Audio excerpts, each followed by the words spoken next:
Some stories don't start with a scream. They start with a small wrong detail, the kind your body notices before your mind can explain. A quiet driveway, a familiar car where it shouldn't be, and a split second where your heart decides without asking you that something sacred is already breaking. Tonight, we're not here to clap when someone gets what they deserve. We're not here to throw stones or pick sides. We're just going to step into this with a little stillness, because sometimes the worst moment of a life isn't the end of it. Sometimes it's the door that slams shut so another one can finally open, even if it hurts like hell at first.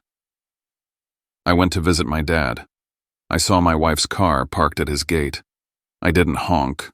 I didn't call out. I walked closer, held my breath, and listened through the door until I heard them say my name like I wasn't a person anymore. What they said didn't just wound me. It rewrote my past, threatened my child's future, and forced me to choose stay quiet and lose everything, or finally fight for what's mine. Stay with me. Before I share the story, I want to know you are here with me. Just say listening in the comments or tell me where you're from. I love hearing how far my story can reach. Sometimes even the smallest connection can make a story feel heard. Thank you. And if you've ever been blindsided by the people you loved most, please subscribe because stories like mine don't end when the door closes. My name is Blaze Calder. And now, let me tell you everything. It had been 3 weeks since I last visited my dad's place out on the edge of Cedar Bluff. Evan had brought it up that morning at breakfast, said he missed Grandpa's workshop and the way the old tractor smelled like the inside of a metal dragon. That's how he put it. I smiled, told him we'd drive up after school. Just a normal visit. Just a father taking his son to see his grandfather. That's the story I repeated in my head all the way down that narrow county road, trying to believe it. The trees had gone half bare, scattering crisp leaves across the gravel shoulder. My heater barely kept up with the chill, but Evan was bouncing in the back seat, humming whatever tune was stuck in his 11-year-old brain. I took the last turn before Dad's property, the tires crunching over loose rock, and then I saw it, her car. Sloane's car. It was parked close to the house, right beside the rusted shovel Gordon always leaned against the porch railing. Her powder blue SUV, spotless, the dream catcher she insisted on keeping dangling from the rear view, swaying slightly in the wind. The sight of it stopped me cold. My hands went stiff on the wheel. Every instinct I had screamed that something wasn't right. I didn't honk, didn't call, didn't text. I backed up and turned into the brushy pull-off a few yards back, killed the engine. Evan leaned forward between the seats, peering through the windshield. "Is that Mom's car?" he asked. "Yeah," I said after a moment. "Let's be quiet, okay, bud?" He nodded, sensing my tone. I helped him out of the car, gestured for him to stay close, and led him around the house's left side through the overgrown patch beside the shed. I knew this path well. It was the one I used to sneak out when Dad's temper got dangerous. Today I wasn't sneaking out. I was sneaking in. The gravel shifted beneath our feet. Evan didn't speak. He just clutched my hand tighter. We reached the back steps where the wooden porch creaked with age. I guided Evan down beside me and placed my ear gently to the faded redwood of the back door. Voices. I heard her first. Sloane. Blaze always panics, she was saying, voice low but sharp. He twists everything. That man lives in a storm of his own making. Then came Gordon. His voice rough as unfiltered bourbon slid through the wood like smoke. He was always that way. Couldn't handle pressure if it crawled up and kissed him on the mouth. They weren't arguing. They weren't whispering. They were comfortable. Like two coworkers discussing quarterly metrics, except the numbers they were crunching were my life. I didn't speak. I didn't breathe. I just listened. "Insurance money's nearly gone," Sloane said flatly. I stretched it, made it look good. "But we need the next step or we're stuck. Insurance. My mother's policy." Gordon's voice dropped to a near growl. We waited long enough. "What about the kid? Evan's not the issue," she snapped. "Blaze is. He still thinks he has control. Control." I felt my knees press harder into the wood. "Just keep poking the therapy angle," Dad muttered. "You got him to sign enough paperwork. Let the court see he's unwell, emotional, overwhelmed. I've got logs. Screenshots. Notes from that counselor he saw twice. Sloane's voice chilled. I told him to keep going. He refused. That works in our favor. My stomach twisted. Every sleepless night, I'd confess to her every worried word about Evan's future, every fragile truth I handed them to her thinking she was my wife. She was building a case. Gordon chuckled. "You're sure about keeping the boy? He's better off with me," Sloane said. "And with Blaze out of the house, everything stays cleaner, legally and otherwise." I turned to Evan, whose small fingers clutched mine like they sensed the quake in my soul. He didn't understand the words, but he understood the air. I couldn't let him hear more. We crept back the way we came, each step on the gravel louder than the last inside my pounding head. I buckled Evan in. Drove. I don't remember the road, don't remember the town. But I remember this. I didn't go to visit my father that day. I walked into a betrayal with my son in tow and left knowing the two people I trusted most had gutted me with a smile. I drove home beside a woman who would be asleep in our bed by midnight, and I said nothing. 3 months before that day, if you'd asked me if I was happily married, I would have said yes. No hesitation.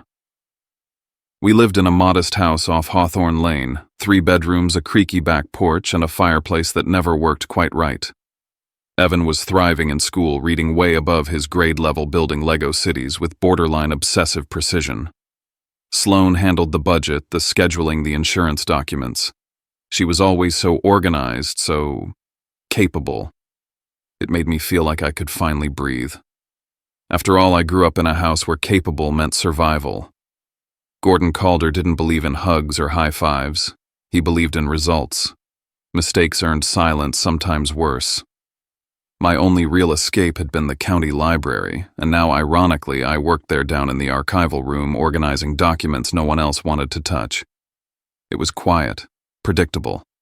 Unlike Sloane, she made life look effortless. She always knew what to say to make me feel better. Or worse. "You're doing your best, Blaze," she'd whisper when I'd panic over some forgotten bill. "You're a good man. You just need rest. Let me handle this." So I did. That summer, she started bringing her phone everywhere, even to the bathroom. She said she was watching market trends. Then she started bringing up the insurance money, how we should put some aside for Evan's future, how she was researching college funds, private school options, better therapists. It sounded generous. Then Dad started calling more. His voice on the phone had changed, softer, almost amused, when he asked how Sloane was. He never cared much for my personal life before. I chalked it up to aging. Maybe he was mellowing. But the first real crack in the picture came one Tuesday at the library. I was shelving returns when I heard Tessa whispering behind the counter. They were sitting so close. It was weird. Like, not just in-laws weird. I paused. "Who?" someone asked. "Sloane Calder," Tessa said. "And Gordon." I saw them at the diner Monday. Booth in the back, laughing like they were planning a heist. The words hit like a slap. I walked away before I could hear more. Later that day, Mabel, my supervisor, offhandedly mentioned, "Your dad seems more social lately. Never saw him at the diner much before. Now he's there twice a week." I wanted to believe Sloane was just helping him with something. Maybe legal papers, maybe settling old accounts. That night I asked her softly, careful not to sound accusatory. She didn't flinch. "Your dad needed help. He's been nervous about estate stuff. Didn't want to bother you." She turned the conversation gently toward me. "You've seemed tense lately, Blaze. Maybe talk to someone again just to unload a little." I nodded, because I did feel tense, like I was always one wrong word away from being misunderstood. A week later, she said she was going to Dad's to help him clear out the shed. When she came home, the car was spotless. No mud. No smell of dust or oil. Like it hadn't gone anywhere near Gordon Calder's gravel driveway. She said it rained. It hadn't. I said nothing. That night I watched Evan sleep and told myself, keep the peace. Keep the family. Don't ruin what's good over a few weird coincidences. But Sloane stepped outside to take a call around 10 p.m. Came back in smiling like nothing happened. and I realized there was a whole world she lived in that didn't include me, and I had no idea how long that world had existed. The signs weren't random anymore. They were pieces. Sharp-edged, quiet pieces that had been falling into place for months, maybe longer, but now they formed a pattern I could no longer ignore. It started with small things. Too small at first to make noise. Sloane would casually mention details about my work schedule, things I hadn't told her yet. Or she'd remind Evan of a change in his school day before the email even hit my inbox. When I asked her how she knew, she'd smile that calm, unreadable smile and say, "I just guessed." Lucky guess, I guess. But her guesses were always right. At first I chalked it up to coincidence. Then I remembered how Gordon used to pry information out of people without them realizing, how he'd stand in a doorway long enough, quiet enough, until someone spilled something they didn't mean to. And then I remembered the only other person I talked to regularly was Evan, my 11-year-old son. Trusting, observant, always eager to please. My stomach turned. One night after Evan went to bed, Sloane sat across from me at the kitchen table and brought up the life insurance policy from my mom again, except this time she named the exact amount. Down to the cent. It's not about spending Blaze. It's about reallocating for long-term growth. I've been looking into high-yield accounts, maybe even early trust options for Evan. It wasn't what she said. It was how she said it, so polished, like she'd rehearsed it. Like it wasn't the first time she'd explained this to someone. "You remember that form you signed last month," she added. "The bank needed it for authorization." I nodded slowly, ice settling in my spine. I remembered signing something. A thick white envelope she handed me in the middle of a hectic Tuesday, saying it was a document for refinancing strategy in case interest rates spiked. I'd signed it because I trusted her, because I didn't want to start another fight. Now I wasn't so sure what I'd signed. I tried to approach it sideways. The next morning, I casually asked her if she'd seen Gordon recently. She didn't flinch. "He called about helping with some paperwork," she said, brushing crumbs off Evan's shirt as if we were discussing the weather. "Blay, I think your stress is getting worse. Maybe it's time you talk to someone again." By that afternoon, she'd booked me a therapy appointment for Friday. "Just to help you cope better," she said gently. Too gently. Like she'd expected my question. It was becoming obvious therapy wasn't just therapy anymore. That night, Evan climbed into my lap while I was reading on the couch. He leaned his head against my chest and said, "Mom said if you're too tired lately, I could stay with her for a while. Just until you're not so sleepy all the time." I didn't react right away. I just held him a little tighter. But my mind exploded. That wasn't a comment. That was a test balloon. A trial script slipped into our son's world like it was harmless. I waited until everyone was asleep. Then I dug through the filing cabinet in our hallway bottom drawer where we kept family documents, bank statements, insurance letters, the kinds of things Sloane always handled for convenience. I found opened envelopes, statements I'd never seen, an unfamiliar account summary tucked behind Evan's school records. Some of the documents had my signature on them. At least they looked like my signature. I made photocopies of everything. 2 days later, I walked into the bank where we kept our joint accounts and asked to speak to someone about a few routine verifications. I kept my voice casual, light, no accusations. The woman at the desk, Marion Holt, her name tag read, smiled and pulled up our records. "Looks like these were already authorized," she said, scrolling through a screen I couldn't see. "We have signed permission from both parties here. Let me know if there's anything that needs to be updated." I thanked her. I asked for a printed record of the authorized transactions. She handed it to me without blinking. I read the names, the dates, the amounts, and one line stood out: a document signed B. Calder authorizing Sloane to manage a restructuring of the home equity. I never signed that, not willingly.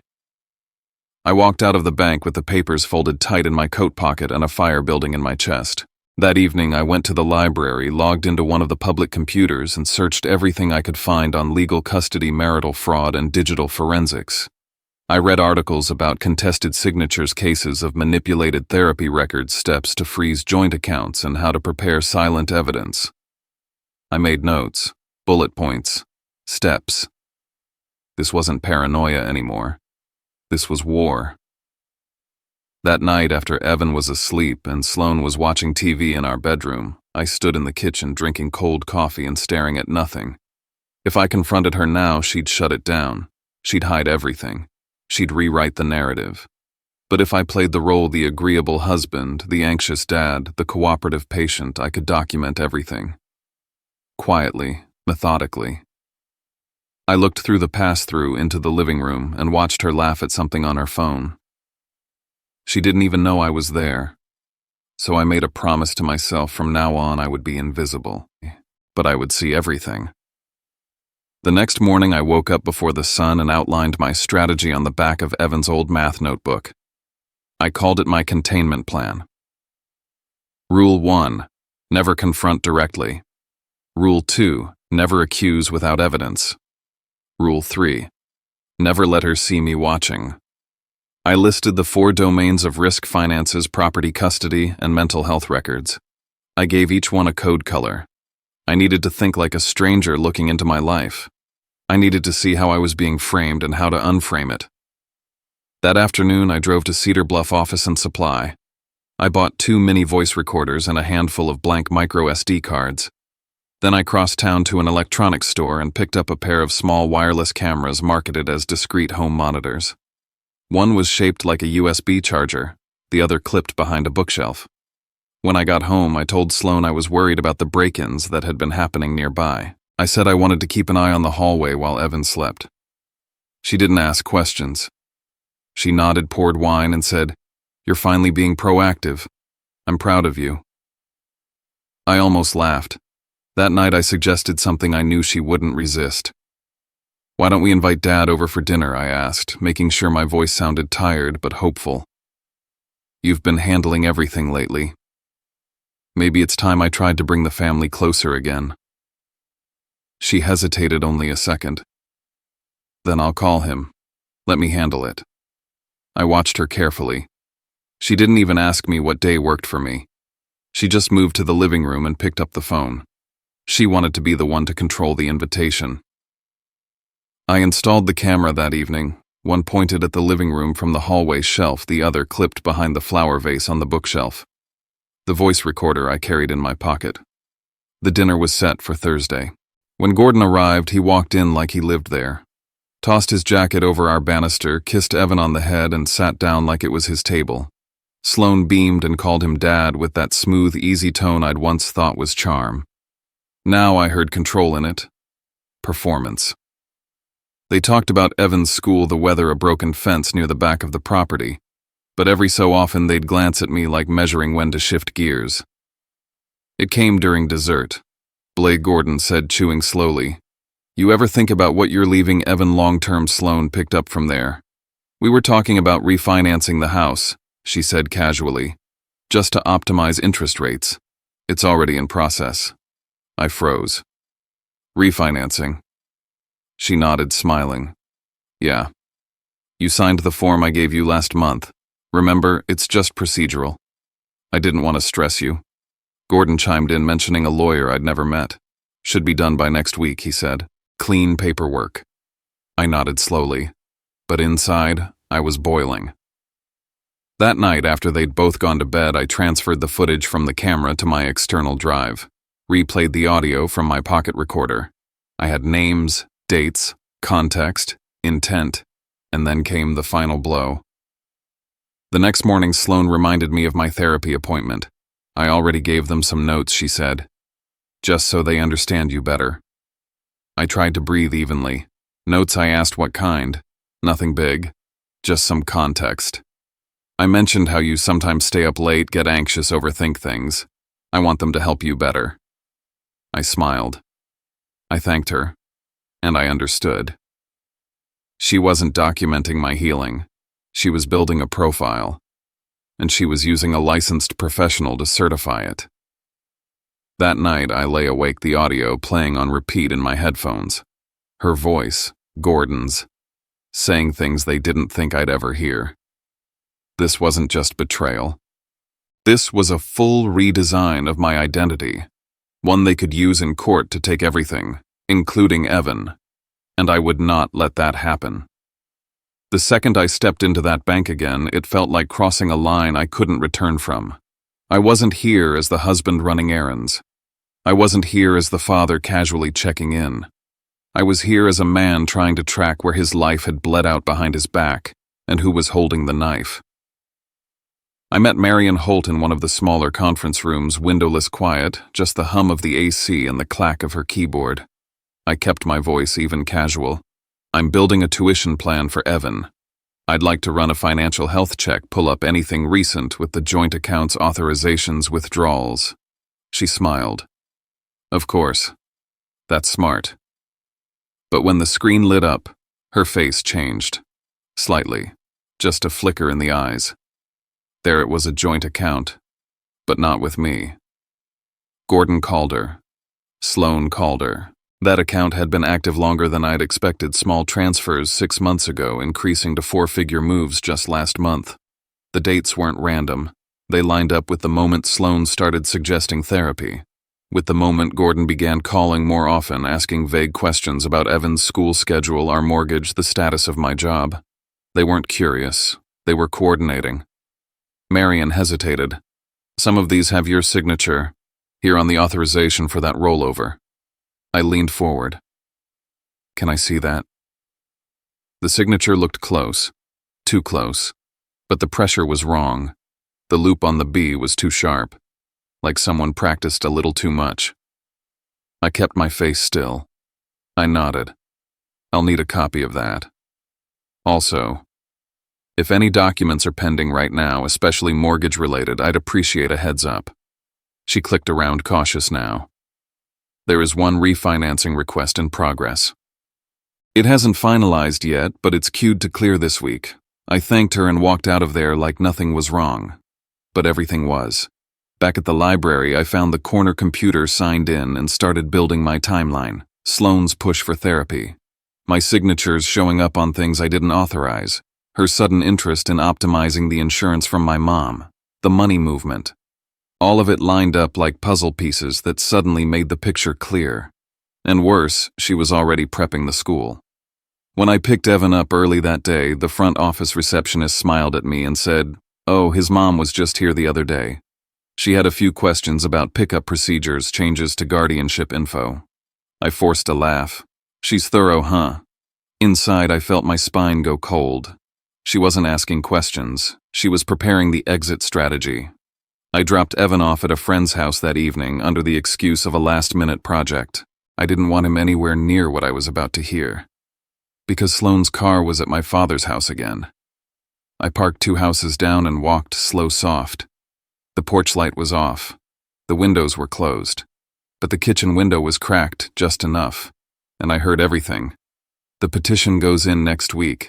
I've already drafted the affidavit. Sloan's voice was clear, controlled, like this was just another task on her to-do list. You'll be filing first, right? My father asked. Obviously. If Blaze gets a lawyer first, he'll drag it out and make it messy. He won't, Gordon said. He's always too slow. And he's tired. You keep pushing the therapy angle. Sloan chuckled. Already did. I sent the doctor a few journal entries. He thinks Blaze is spiraling. That sentence hit like a bat to the ribs. They were building a legal record, fabricating my mental state to get custody of Evan. They'd use the therapy I was tricked into attending. The notes I never even knew she was sharing, the whole damn setup. And then I heard something that made me sick. Gordon asked, "What if he refuses to sign?" "He won't," she said. "And if he does, we'll make it look like he did." I stepped back from that window, bile in my throat. Not from the betrayal anymore. That was old news. But from the realization that I was now in a race. Not for my pride, not for revenge. For my son. The next morning I left Cedar Bluff. Not for good, but for clarity. I drove to the next town over and walked into a law office I'd researched for hours the night before. No connections to my father, no ties to anyone I knew. Just one name, Harlow Keene. Family law specialist. Cold eyes. Quick mind. I sat across from her in a bare room with white blinds and zero small talk. I laid it all out, the recordings, the forged signatures, the therapy ploy, the school contacts, the account statements. She didn't flinch. "You're not paranoid," she said. "You're already under fire." I swallowed hard. So what now? If Sloan files first, she could get a temporary emergency order. Judges don't need much to approve those when it involves a child, especially if she paints you unstable. And if she gets that order, you lose access to Evan maybe for weeks, maybe months. My hands clenched. "So we go first." "Almost," she said. "First, you need credibility. We get statements from the school, documentation from your bank, proof you're Evan's primary caregiver, and we need evidence that your wife is manipulating your medical history for personal gain." I nodded. "I'll get all of it." And I did. I contacted Reese Navarro, a private investigator I'd worked with once years ago through a friend. Discreet, unsentimental. "Follow them," I told him. "Not for affairs, for meetings, for signatures, for legal prep. I want timestamps, photos. Anything that smells like coordinated action." That afternoon, Marion called me from the bank. "There's a refinancing document queued for approval. It's big. And the signature? It doesn't look right." "Hold it," I said. "Whatever you do, don't process that document. Can you freeze it?" "Not without official intervention. Give me 48 hours. From there, it was a sprint. I visited Evan's school and sat with Mr. Adler, the counselor. "I want to file a written note," I told him. "Nothing dramatic. Just a factual record that I'm Evan's daily pickup, that he's stable, that I haven't missed a day in months." Adler agreed. He said Sloan had been by twice asking about policy, inquiring about alternate pickup names. She even asked about psychological resources for Evan, just in case, he said. I nodded. "Please don't approve any changes without my signature. Double verification." Then came the moment I'd been dreading. My phone buzzed at 2 a.m. It was an alert from my email new login from an unknown device. Then another account linked with a device in Cedar Bluff. She'd been watching my moves, reading my emails. She probably knew about the lawyer already. I changed every password, switched devices, bought a burner phone, transferred every file to a drive I kept in my car. From that moment on, nothing digital was safe. That same night, Reese sent me photos, Sloan and Gordon, meeting not just at his house, but at a motel on Route 7, twice in 1 week. Once at night, once during work hours. They weren't just co-conspirators, they were intimate. That shifted something in me. This wasn't about money or power. This was about control. They wanted my life, every piece of it, and they'd destroy me to get it. So I baited the hook. The next morning over breakfast, I mentioned offhandedly I got a letter from Mom's old insurance. Said something might have been missed, could be worth following up. Sloan barely blinked, but that night she was on the phone, in the bedroom. Door closed. I sat in the hallway, recorder on. "She said there's more insurance," she whispered. "We should hold off, at least a few weeks." I smiled in the dark. They were greedy, and greed is predictable. The next morning I met with Harlow again. We prepared the emergency filing, the motion to freeze accounts, and the request for custody protection. Everything timed to hit at once. As I drove home, my hands were steady. Tomorrow the war would go public. But tonight, I'd watch the house I built, knowing the people inside had no idea how ready I was to burn it all down just to save what still mattered. The morning I filed for divorce, I didn't feel free. I felt cold, detached, like I was stepping into a war room, not a courthouse. But it wasn't rage that pushed me forward. It was clarity. And I knew exactly what I had to protect my son and whatever pieces of myself were still intact. Harlow laid the documents out in front of me with military precision. She'd prepared everything, the timeline, the signatures, the proof of financial fraud, the transcripts from the recordings, the photographs Reese took, even the school correspondence. "If you sign here," she said, "we prioritize custody. But understand, if we don't freeze that refinancing today, you may never see that money again." I looked down at the signature line. My name was already written across too many lies. I wasn't letting Evan be next. We go for custody, I said, but we shut the money down too. She didn't hesitate. Then we need to move. Right now. Just as we were compiling the emergency order, Marion from the bank called. Her voice was tight. The refinancing packet. It's queued to finalize today. All it needs is a digital confirmation, one click, and it clears by 3 p.m. My jaw locked. Can you stall it? I've flagged it under compliance review, but I can only hold that flag until noon. Harlow turned to me. If we miss this window, the money clears into their account. If that happens, we're chasing ghosts. We filed the request for emergency injunction and asset freeze in tandem with the divorce petition. Harlow highlighted Gordon's role, the dual account, the forged signature practices, and the clear attempt to move funds without informed consent. I signed every page with a hand that no longer trembled. Next came the setup for serving Sloan. Harlow timed it precisely lunchtime at her office, where she'd feel safe, maybe even smug. Reese would deliver the documents. Don't go home, Harlow warned me. She's going to hit back hard. Let her think she has control while we cut the strings. But Sloan moved first. At 10:24 a.m., I got a call from Evan's school. Mr. Calder, the receptionist, said. We had a woman come in asking to update the pickup list for Evan. She said she had an emergency and needed him released early. My stomach dropped. Who was she? She claimed to be your wife, but the ID didn't match exactly. I was already in my truck. Don't release him to anyone but me. I'm on my way. When I got there, I saw her. Not Sloan, but her cousin, the one she used to babysit Evan when he was younger. She was trying to fill out the early dismissal form, voice, low eyes, shifty. I stepped in fast. He's not leaving, not with anyone but me. The front desk hesitated, but I pulled out the authorization form I'd filed weeks ago, notarized with Harlow's seal. Dual confirmation required for any changes. I crouched next to Evan, who stood quietly by the wall, his backpack hugged to his chest. You okay, bud? He nodded, uncertain. They said there was an emergency. Not your emergency, I said. Let's go. As we were walking to the car, my phone rang again. It was Cedar Bluff PD. This is Officer Caleb Rourke. Mr. Calder, we've had a report filed today by your wife, Ms. Sloan Calder, stating concern about your mental stability. She's alleging erratic behavior threats made toward her and your son. I closed my eyes. Of course she did. Would you be willing to come in and give a voluntary statement? I'm already on my way. At the station, I handed Evan off to a friend who owed me no loyalty to either side. Then I sat across from Officer Rourke and laid everything out in strategic sequence, no emotion, just the truth, the timeline, the evidence.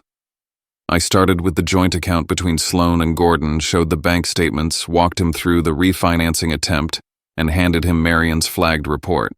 Then I gave him the audio recording of Sloan and Gordon planning to manipulate my therapy records and take custody.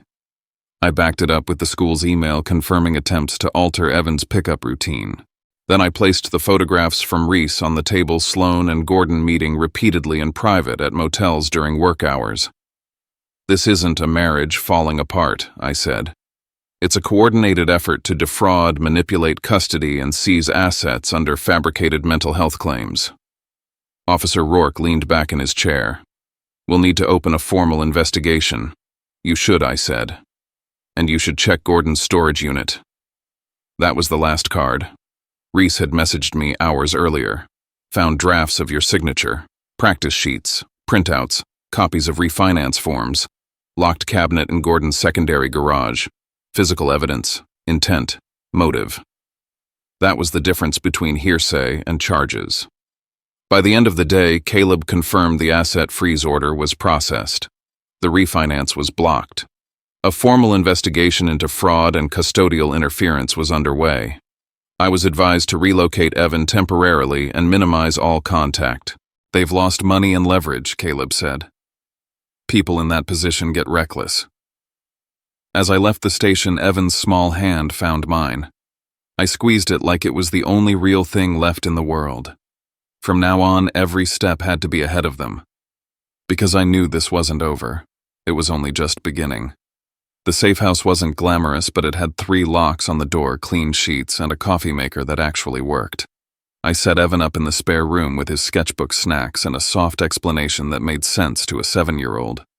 Some adults made choices that weren't okay. Grown-up things. But you didn't do anything wrong. And I'm here. Always. We stayed off the grid. No calls, no texts. Everything through Harlow. Every document now had a chain of custody. Every step was measured. The fallout came fast. Cedar Bluff PD subpoenaed Gordon's storage unit. Inside, they found the proof multiple printouts of my signature smudged copies of financial paperwork with hand-copied forgeries practice pages, with the loop of my B traced over and over again. There were even post-its needs more pressure too shaky. It was art in the worst way. That evidence combined with the recordings and bank flags pushed the DA's office to act. A no-contact order was issued for both Sloan and Gordon. Any attempt to reach Evan or me would be a violation. Still, they tried. Sloan sent a message through a mutual friend. This doesn't have to be ugly. I ignored it. She knew what she was doing when she started this war. The court date came quick. Harlow pulled every string. Emergency hearing expedited custody request. Inside the courtroom, Sloan looked polished, her hair curled just the way she liked it when she wanted sympathy. Gordon sat stiff beside her like he hadn't just been caught red-handed. I didn't look at either of them. My eyes were on the judge. Harlow laid it all out, the financial fraud, the manipulation of therapy records, the scheme to isolate Evan.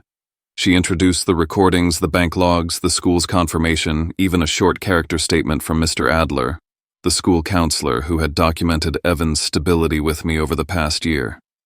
Then I spoke. I told the truth. I'd gone to therapy because I believed my marriage was worth saving. But that vulnerability had been weaponized.